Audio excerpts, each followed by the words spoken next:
आप देख रहे हैं न्यूज नाउ 24/7। ताज़ा खबरों के लिए हमारे साथ बने रहें। कांग्रेस नेता सुप्रिया श्रीनेत ने कहा कि 24 सितंबर को पटना में होने वाली कांग्रेस कार्य समिति की बैठक से बिहार की धरती से एक बड़ा संदेश जाएगा। उन्होंने कहा कि बिहार हमेशा क्रांति की भूमि रही है और आज जब राज्य में लोगों के मताधिकार के साथ खिलवाड़ हो रहा है तो जनता इसका करारा जवाब देगी। श्रीनेत ने आश्वस्त किया कि कांग्रेस बिहार की जनता के साथ खड़ी है और उनके अधिकारों की रक्षा के लिए प्रतिबद्ध है।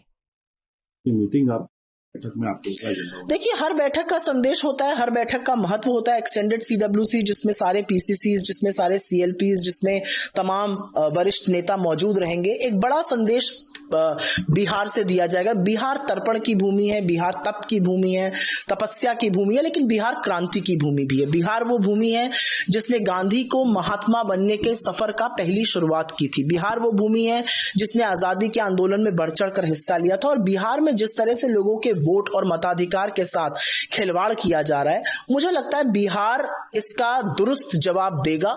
और क्योंकि लोगों को ये ढांढस बंधाना, ये विश्वास दिलाना जरूरी है कि हम हर कदम पे उनके साथ खड़े, तो ये एक प्रतीकात्मक सीडब्ल्यूसी वहां करना अच्छी बात है। मैं इसका स्वागत करती हूँ, मैं खुद भी वहां पर रहूंगी।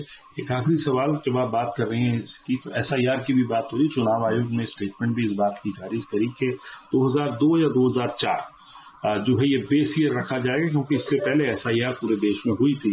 और उस बात का भी विश्वास दिला रहे हैं कि कई राज्यों में, ज्यादातर राज्यों में आधे से ज्यादा लोगों को इसके डॉक्यूमेंट देने की जरूरत नहीं पड़ेगी। तो उस एक जो पहला एसआईआर को लेकर संशय था, उसको एक आश्वस्त करते हुए दिखाई। देखिए, जो अभी भी एसआईआर के नाम पर बिहार में हो रहा है वो कहीं पर भी संशय को आश्वस्त नहीं करता है। चुनाव आयोग ने 4 लाख लोगों के नाम दिए अभी तक जिन्होंने फॉर्म 6 भरा है, जो फर्स्ट टाइम वोटर होता है। उसमें से महज 27% लोग 20 वर्ष से उम्र में कम है। उसमें 100 साल के लोग हैं। 100 साल के लोग पहली बार मतदाता बन रहे हैं। जो आपत्तिकर्ताओं की सूची जारी करी गई, उसमें से 58% लोग ये कह रहे हैं हमारे नाम काट दिए जाए।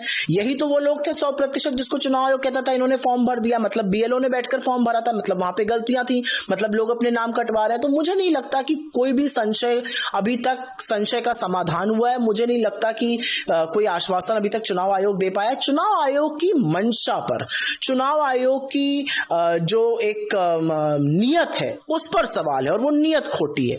वो नियत है कहीं पर चुनाव जिताने के लिए बीजेपी को वोट काट देना, कहीं पर जिताने के लिए वोट बढ़ा देना। लेकिन जिस तरह से, जिस लेवल की चोरी बिहार में करने की कोशिश की जा रही है, वो वाकई में शर्मनाक है। आपको यह वीडियो पसंद आया हो तो इसे लाइक करें, हमारे चैनल को सब्सक्राइब करें।